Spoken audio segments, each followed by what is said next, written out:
Hello. Oh, I can hear you. Okay. Ren, What how are you? is up? How are you? I'm good. Taking it one day at a time here. Yeah, you're in the UK. Are you kind of stuck there, or are you choosing to stay there? Choosing to stay. Yeah. Yeah. Yeah, I was here when it kind of all like hit the fan and just decided to kind of run it out. I'm in the middle of nowhere, so I Are figured it you, was a good place. how are you guys doing? Like, are you able to get food and any issues with the food supply? No, it's really it's one of the least affected areas in the UK. So it's just like super chill. We're literally like in the middle of nowhere. So even the supermarkets are pretty empty and like people wise. So it's cool. That's good. Are you planning on staying out there? Do you still have your place in Vegas and your cat and everything? Well, it was kind of a shit show because we'd actually given our notice in our house. We rent a house, but we were planning on moving April 1st. So we'd already given our notice when I decided to stay. So my roommate, bless his heart, had to move my stuff for me, but we're moving into a big house with a few of us. So basically he was like, all right, well, since two of you guys aren't here, why don't we just put our stuff in storage for now, and like when everyone gets back we'll like move. So I had to find a place for my cat, like he's with friends, and basically put my stuff in storage. So it was kind of bad timing, but it worked out. Um, are you, what are you thinking? I'm just, I'm not trying to make light of any of the COVID stuff, and I didn't want to. It's kind of like a somber time. I'm a little depressed about this whole thing. What are you Yeah. thinking, just from your perspective? I'm not asking for like an economic analysis, but like, what do you think's going to happen to poker and like the World Series of Poker and just in general? I know you do play live. Like, Yeah, what do you think is going to happen? Just like in the next year. I think we're going to see a big boom in online, even continuing, I think, when life is normal. But I don't know, I honestly think it's not going to be, I think it's going to be a positive impact on live poker because I think people are just itching to play. And the people that I knew, my roommate and just like people I knew in Vegas, were playing right up until the last day that they literally forced them out. And my friends were saying like the rooms are full, like people are still here playing right up until like the casinos closed, which is like pretty late in the game. So I think that poker players, be it good or bad, I'm not here to judge, but I think poker players are not gonna be too worried about it. Like if I think that honest and I hate to say it, I think that if casinos were open, I think people would be playing right now. Oh yeah, for For sure. sure. Especially considering, I don't know if you saw the video of the mayor of Las Vegas, What what she she said. said Hotels today. and restaurants, our entire tourism and convention industry business has been shut down. It makes no sense. It makes no sense. From my perspective, we must open our city. We must open Southern Nevada, and we must open the state of Nevada. Yeah. It's like, lady, you're nuts. You're, It's so weird. Why is she so behind the eight ball with everything?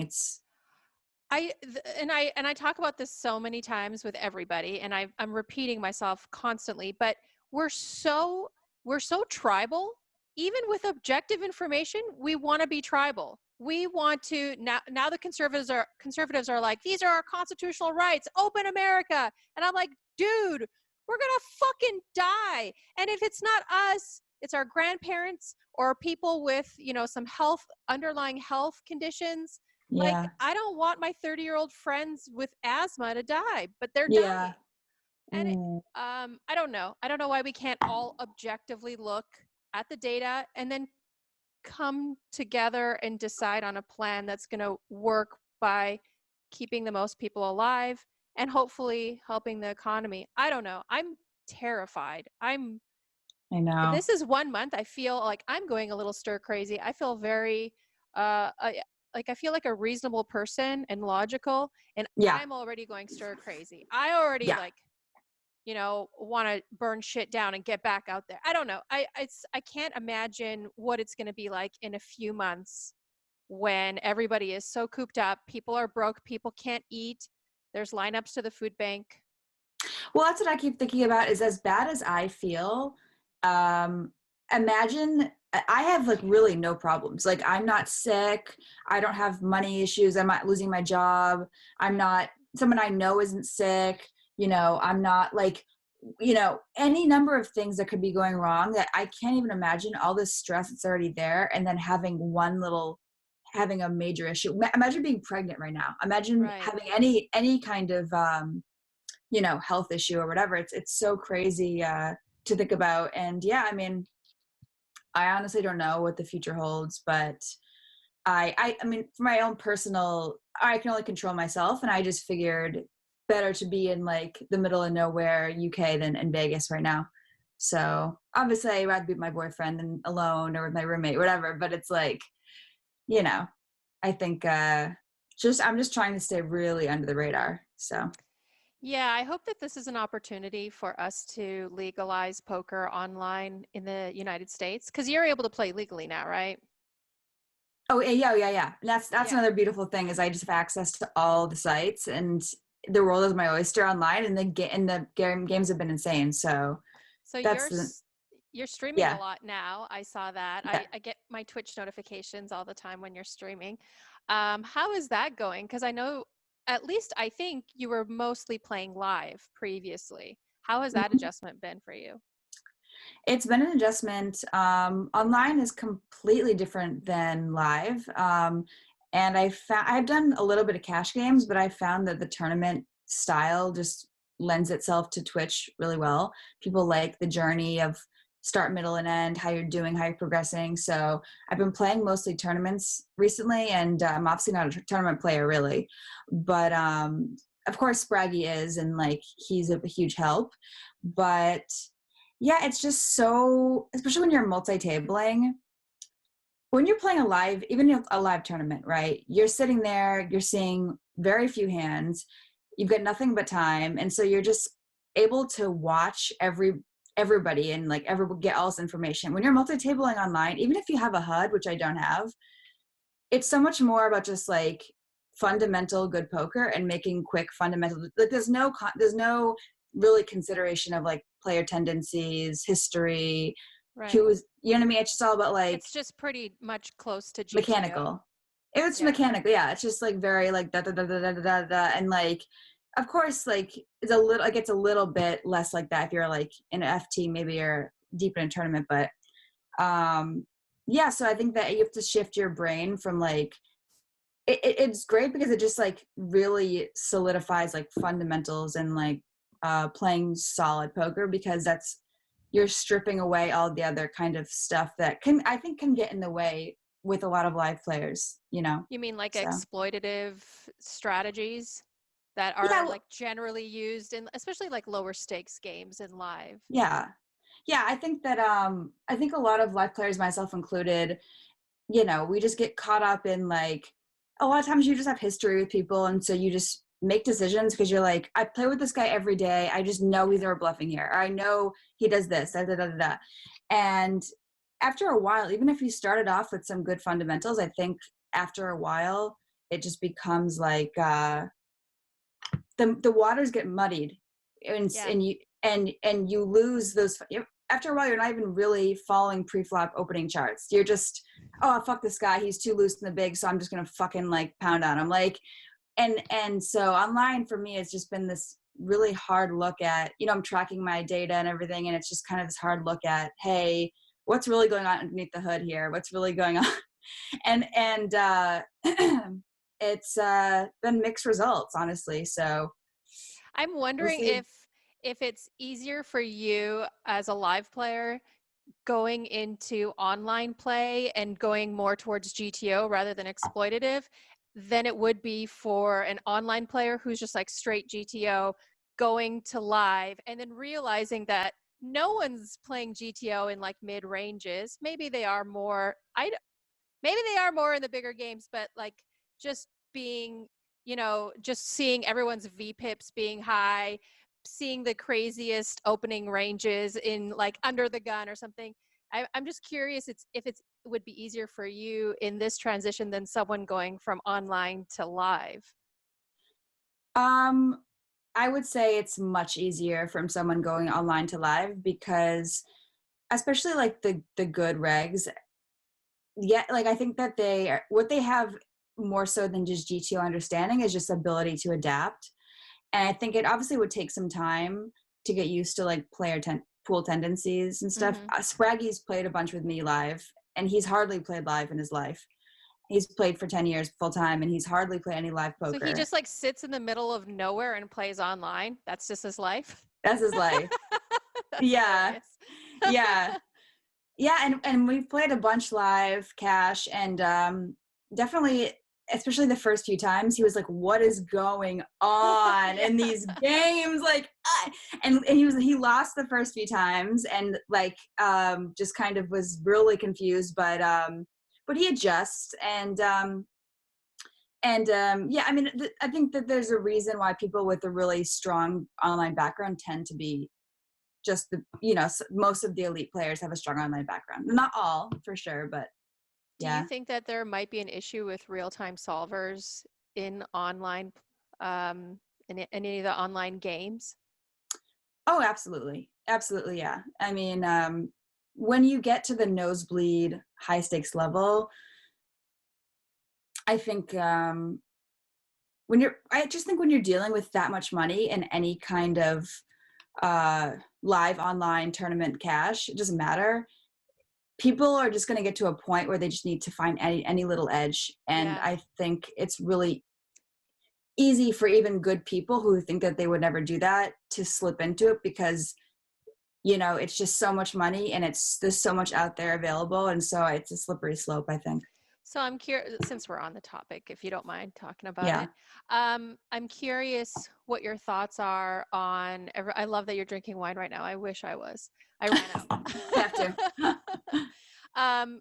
Everyone's has been having this conversation on 2+2 about GTO ruining poker, and more so people have been saying that GTO is ruining online poker because we're all going to be using real-time solvers and we're all going to be basically at the mercy of just what the cards are. What do you think about that? I haven't seen the thread, but my thoughts on the topic are that there's a big misconception with PIO and solvers. I think that people who use them are GTO, quote unquote, and it's kind of a blueprint of how to play.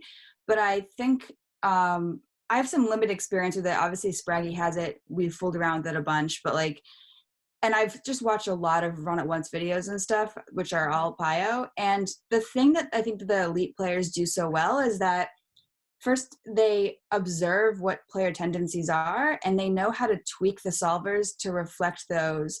And then they know, or they intuit like what the adjustments are. So it is exploitative and it just takes so much talent to be able to do what these elite players do. And it's not a matter of putting in a data and then getting the results spat out at you to tell you exactly what to do. It's like they have to they first have to observe what the exploits are, which in itself is a big talent, and then figure out how to adjust. And and it is exploitative. And that's, I think people think of PIO as being like just a cut and dry answer, but it's just so complex and I just don't think, I mean, I think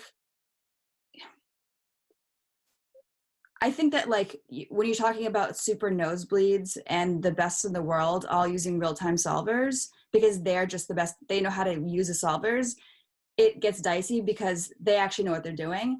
But I don't think we need to worry about 99% of the population getting their hands on it and knowing how to plug things into PIO because it's so fucking complicated. Yeah, Veronica, I'm telling you, I've messed around with it too. All my friends use PIO solver. I can barely watch a video and understand what they're saying, let alone construct a fucking tree. I'm telling you, it's hard. Yeah. Yeah, and making adjustments, I guess, within PIO solver is exploitive exploitive play. So Yeah. moving on, and it's kind of why I wanted to talk to you. So not only have you been famous for being a poker vlogger, but now you're famous because you're on TMZ. Yeah. And I actually didn't, I heard noises that you may have, that someone might be suing Mike Postle, but I found out on TMZ that morning with like 50 people sending it to my DM. Did you, like, do you know who leaked that? And, oh yeah, by the way, you're suing Mike Postle. So what's that all about? Yeah. I it's been in the works for maybe a couple months, and I don't want to talk too much about the kind of impetus of like why, but I think for me, I just think that getting more eyes on it can't hurt. Yeah. I think that getting any sort of news outlet, be it TMZ, or something more substantial maybe, can't hurt. And so I consulted with a few people and decided that I would pursue this, and with the intention of just that I obviously feel strongly about it, as you do. I obviously am not as quite as invested as you are. Like, you were there the entire time you played. However, I think that I got enough experience with him to I don't know, to do it. So Your exact hand Mhm. was all the moments that I thought he was cheating and everything. Your exact hand and my reaction, and you've seen my reaction, your exact hand was when I was like, I'm fucking done. Looks like, is it 400? 600, sorry. The chips are white, it's hard to see. And Postle's digging it. Postle's like, eh. He's digging it, but he also looks slightly constipated. And he mucks. This is what I'm talking about, people. Postle takes the weirdest lines and gets people to lay down huge hands all the time, but when he has top pair and a straight draw, he's able to just lay down against the nuts. Sense. Postle is just like a freak. He's just a freak of nature, It's like man. he knows. He's just a freak. Just doesn't make sense. In like the best way. Like, I say freak with love, like maybe with a PH if that's what matters, but like, I'm just saying, that's insane. And he's also got the highest effing VPIP. Yeah. Welcome to Stones, baby. Welcome to the game of Postle. Insane. If no one's doing anything about this, I'm going to. It took me about a week to push myself over that cliff to jump and do it, but your exact hand was like my moment where I just was like, this needs to stop. And I was just like, this isn't right. Something's not right. Yeah. But yeah, sorry, I interrupted you. No, I was just gonna say, I mean, it was a crazy hand, but I mean, did it have anything to do with the stake? Because I know that it was like, I think the first time they had played something a little bit higher, and so was that part of your thing? Like, oh, hey, if he's doing this, now the stakes are higher. Now he's gonna be able to do it for millions, Well, he was doing it in every game, and so I hadn't done commentary in months, and I actually, that was my game that I was hosting that game up until that day. I gave it to someone else to host. I think you met Anthony. What was the question again? Did it have anything to do with the stakes? Yeah. Yeah. So we were playing 10-25, 25-50 occasionally, sometimes once a month on the stream. Oh, okay. So he had the opportunity to do that all the time in every game, but the only reason he was only doing it in 1-3 is because that was mostly what they were spreading. Plus it was stack match in Stones. So the games became exponentially bigger as the stacks got bigger, and you can straddle up to half your stack at Stones. So a 1-3 game is deceiving. A 1-3 game typically plays like a 5-10 out there. So yeah. But yeah, I think he just took any opportunity he could, and he wasn't even shy about it, and he didn't even try to make it look like he wasn't cheating towards the end. So Yeah.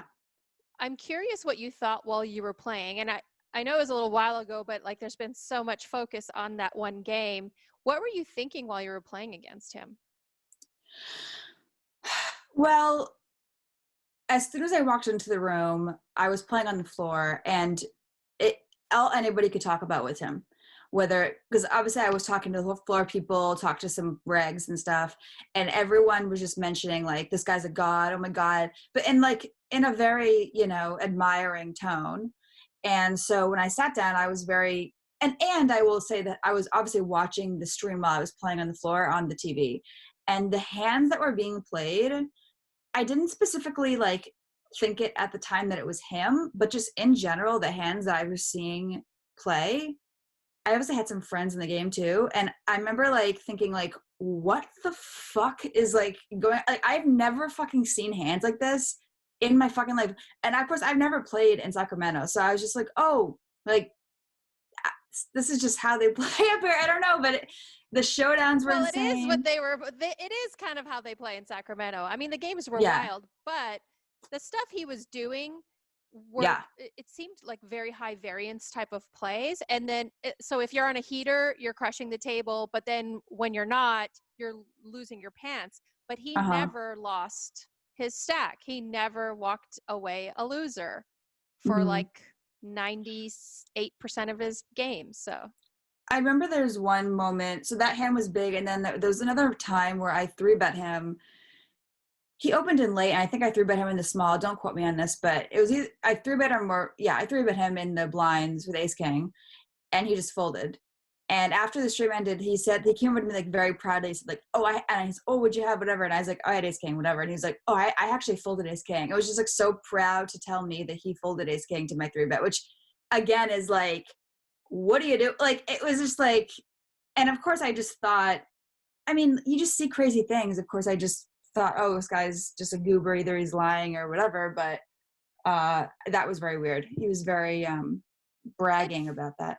Yeah, it frustrated me that the casino was selling him as this deity, but they didn't take into consideration that this is not a thing. Like, no one is running this hot. No one is such an outlier. It's not, it doesn't happen for real. Yeah. So I'm curious about one thing, because Berkey came over and spoke with me and said that you were not allowed to have your cell phone while you were on the outside table. And I love it. I love that you're. Wait, what? He told me you weren't allowed to have your cell phone on the outside table because there was a whole cell phone conversation with Justin, Berkey, and we were in the booth. And he said, well, Marle wasn't allowed to have her cell phone on the outside table. And so were you allowed to have your cell phone in the room at all that day, or did they come over and tap you on the shoulder? And oh yeah, I was texting. Oh yeah, for sure. Oh, okay. I had my phone at the table. I don't know what he's talking about. As soon as I came over to the Postle table, they were immediately like very strict with like no phones. But no, when I was playing an outside table, I was like texting. Because I remember like, yeah, I was texting. I thought the whole room was no phones at that time. No, because I remember them texting me like, oh, your seat's up. You know what I mean? So. Oh, okay. So I don't know. Is there anything else you wanted to talk about the lawsuit? Did he say that you could say anything about it? Yeah, I mean, basically, I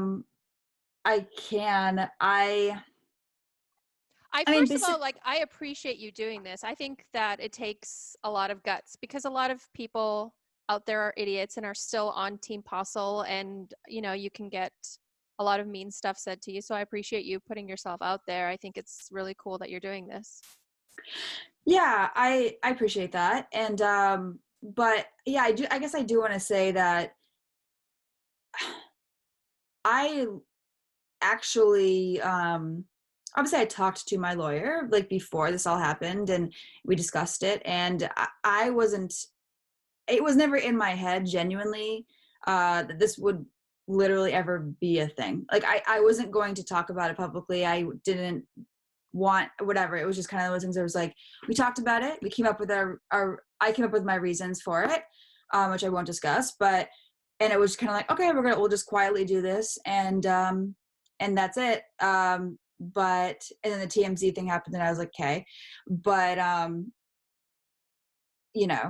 but in hindsight, I'm like, okay, well, like now we're getting more eyes on it and whatever. But it was never my intention to, I don't know, be the face of the thing or whatever. So, but here we are. And luckily for me, I think that like I've just been through enough quote unquote controversy in poker that I'm just kind of indifferent to it. So When you say controversy, is that with your first, was it your first vlog? Yeah. That really, yeah. I don't know if that was, I liked it. I Thank you. got it. You know what I mean? I think some people didn't get it. I like your sense of humor. Well, I appreciate it. Yeah. I mean, for me, I of course, like there was a lot of backlash and whatever, but I mean, in any event, I definitely, I would say I'm a somewhat polarizing person in poker. So whatever the TMZ people, whatever people think about the TMZ thing isn't going to upset me or faze me. So we'll see. Cool. So what do you have planned next for you? How's your vlog going? What's going on with you? So Ed actually had a new vlog series planned to release April 1st. I have the first episode, but I'm not going to do it because it's going to be a weekly series that I need to film, obviously outside of my house. So it's a comedy series. It's about comedy and somewhat to do with poker, but it's something obviously I don't think anybody in poker's ever done before. And I'm still planning on pursuing that. So that will be out when the world settles down. But until then, yeah, I've kind of been searching for, I guess, my next project. And I guess about 4-5 months ago, I kind of just realized I wasn't really interested in making traditional style vlogs anymore with hint histories and stuff like that. And so I've been looking for my next thing. And I kind of realized with the vlog that it's just a personal passion project. I make next to nothing from it. And why am I going to make things that I'm not stoked to make if I'm not getting paid for it, So yeah. Yeah, that's kind of why I do these interviews. Like people DM me and they're like, you should do this to get more viewers. I'm like, really? I don't care. It's kind of more, I started this YouTube channel I was a little lonely when I moved here and depressed, and it helped me. I was interested in poker players, people like you.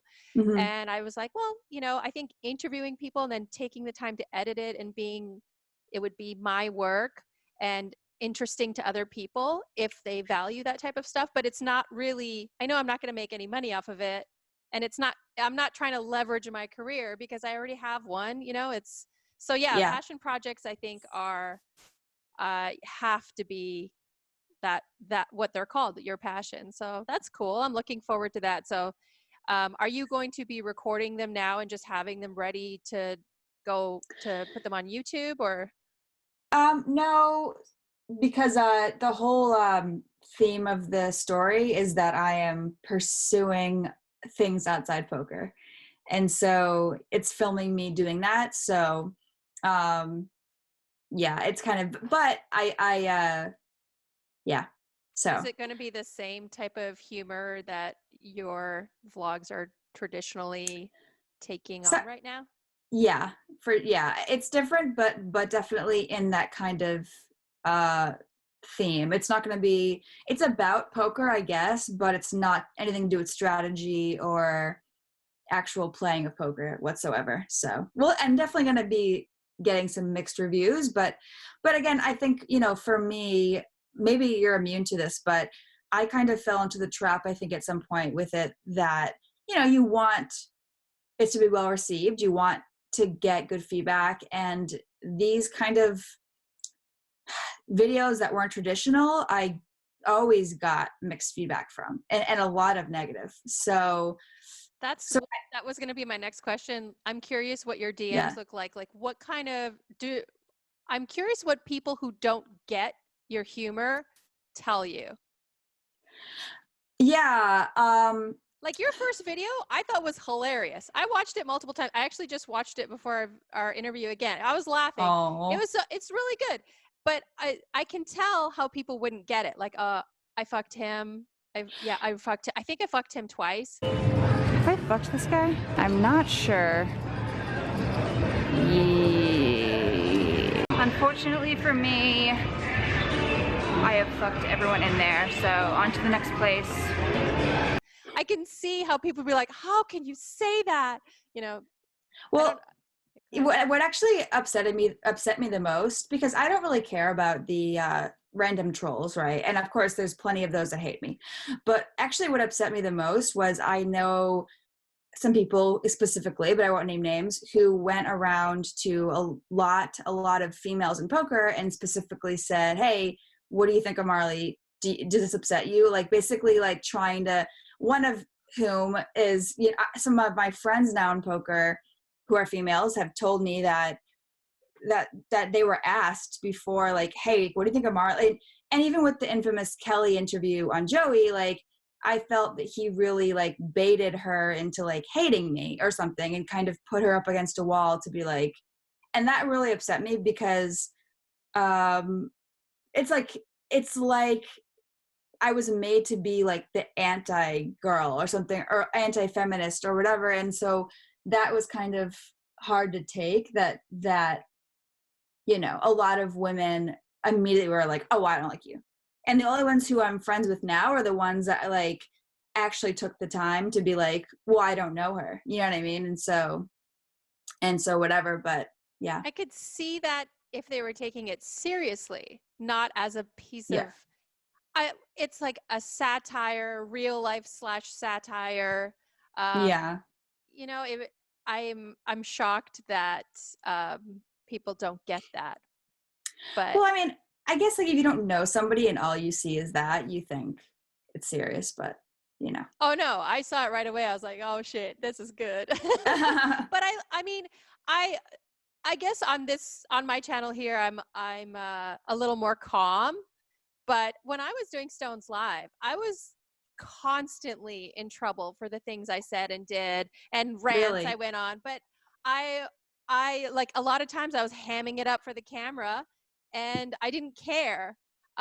You know, telling stories about like going to strip clubs in Oklahoma with like the floor cut out and they were dancing in the mud with a pole in the ground, you know, and a runny eggs buffet. It was a great story. Yeah. But people didn't get it. And I used to get people DMing me like, you know, you shouldn't talk about going to strip clubs in Oklahoma. You're a woman, you're a lady. Like, shut up. Come on. Wow. Don't you get what I'm saying? Like, people don't Yeah. get it. That people need you to spoon feed them what you mean behind what you're doing. But I think like the audience who is a bit savvy, who enjoys good humor that you kind of have to dig for a little bit, they like it. I'm sure they would like it. I know, I couldn't agree with you more. And I'm a fan of the humor that doesn't spoon feed. It's always been my way. And I don't like when people make it obvious, like, "Oh, I don't like people who tell jokes and they're in on the joke." Like, leave some ambiguity, like leave it, you know what I mean? And if anybody who, you know, I tried to make it so over the top in a way that I thought it was obvious, but I never kind of gave the wink to the camera, like, just kidding, but like, obviously. I'm shocked that people couldn't notice that it was obvious, because to me it was obvious. Yeah. So. But I don't know. I'm curious what you were doing before poker that like led you to this vlogging, this comedy style of vlogging. I was an actor, so it makes kind of sense. Yeah.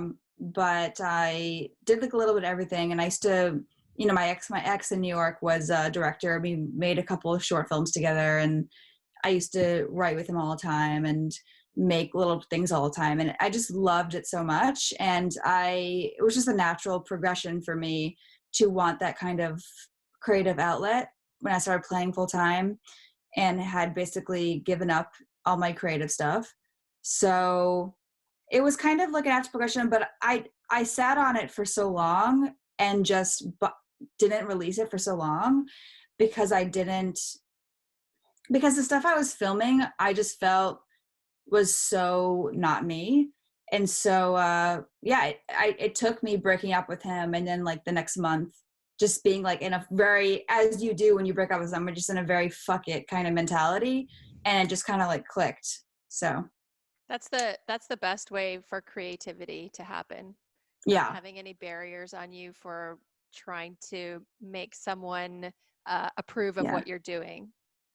And I don't want to, he was very supportive of me doing it, but he was a bit conservative, and, he knew how, I am a bit, outspoken. And so that, I don't think it would have been as good if I had done it with him, because I would have always kind of had this thing internally of like, oh man, he's going to like think this is crazy, which thankfully I don't feel in my current relationship. And I think that's a sign that maybe it wasn't meant to be, but, yeah, I don't know. That relationship was very, important to the vlog. I was also with him for 3 years. So of course, like my whole like promiscuous nature on the vlog is totally fake because I was with someone for 3 years before that, but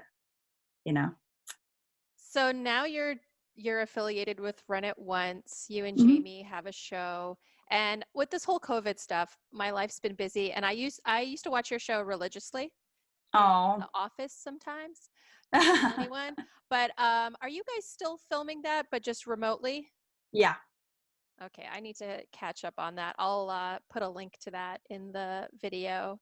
Are you playing on Run It Once on their the site? Why am I having a brain moment? Run It Once is like where they have the games. Yeah. I've been streaming on for them a bit. Yeah. So when I think of Run It Once, I only think of like the training site, like videos and educational stuff. So Yeah. my brain. So yeah, you're playing just on Run It Once. Is that the only set you play on? No, I play in Stars too. I haven't played anything else, but of course, Spraggy's Poker Stars, so he knows all the ins and outs of like the best things to play and like whatever. So, and Run It Once doesn't have any tournaments, so I play cash on Run It Once, but I play tournaments on Stars, and yeah, just been playing these insane huge field tournaments. And this last week I've been actually crushing out of nowhere, but previous to this I was probably on like a 35 tournament downswing where I just like bricked, like I've been maybe cashed like 2 out of 35, like just brick. And then I just went deep 3 times in a row and that was it. But the swings are real. Sounds about standard. Hashtag Yeah. standard. Yeah, for sure. Very But yeah. cool. Anything else going on with you besides the vlog coming out after the world comes back from COVID? Well, I did play in the Run It Once charity event. They had a charity heads up tournament. Yeah. I don't know if you caught it, but the field was there were some recreational players, but there was like 20, super elite players in there, from like Jungle Man to Sauce to like, everybody. And I had to play Daniel Dvorak's heads up, and I won. I'm like, it's like a life like crowning moment for me that I played him heads up and won. So nice. And was fun. It like 3 games, best out of 3 for heads up? No, it was like a how do you call it? Like you face off and then the winner of that advances. Yeah. So I've played them before, but I played the first best round we had best of 3, and then the next round best of 3. This was just shootout, one and done. So I mean, of course, it's like super high variance and means nothing. But just to say I like beat him heads up, I'm like, I'm pretty proud. On your tombstone tattooed on your arm. Yes, I ended up getting second, unfortunately, but it was a really fun event, and probably the only chance I'll have to play with some of those people. And I really like playing against good players. And a lot of people, like poker players, don't feel this way, but I really enjoy playing against tough people because it just excites me, So I had a good time. It's not that they're more predictable than like some random guy at a 2-5 game. Who's Yeah, like exactly. opening wide, has a high VPIP, he's like, well, I have to call. Yeah.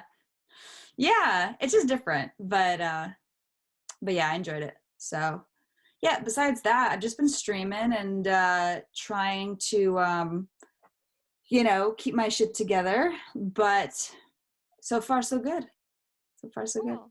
Well, thank you so much for your time. I really appreciate it. It's Of really course. nice actually getting to talk to you. Yeah.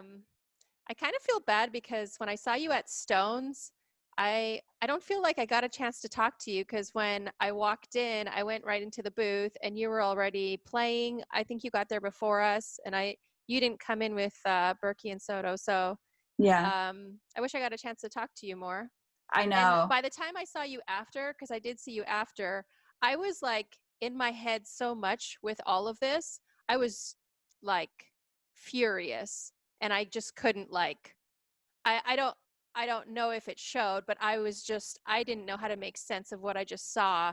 And I was asking Berkey, like, what did you think of Mike Postle? And he's like, he's fine. I'm like, what did you think about his play? And he's like, oh, he's okay post flop. He's a good post flop player. I'm like, really? Anything else? I was just like, really, like that was the only thing that was going through my mind. And I drove home, like no music on, just like thinking about what I needed to do. So I'm sorry if I didn't get a chance to talk to you. I really wanted to. But next time. No. Yeah, for sure. I mean, I think it's hard. It's hard to tell. It's hard to tell just on one session, you know what I mean? For anybody, but we're all very thankful that you came forward, so thanks. It worked out. I did the easy part. Joey Ingram, I think, did most of the work, and Yeah. now you're doing the difficult part with the lawsuit. So I appreciate you doing that. Not like you did it for me or anything, but like just in general as a poker player. So yeah, I'm excited. We'll see what happens, and as I have more information that I can share, I will. So awesome. So yeah, I will put a link to your YouTube channel in mine, and you have a great rest of your night. It was really nice meeting you officially. Yeah, you too. Thank you so much. Thank you. Bye. Bye.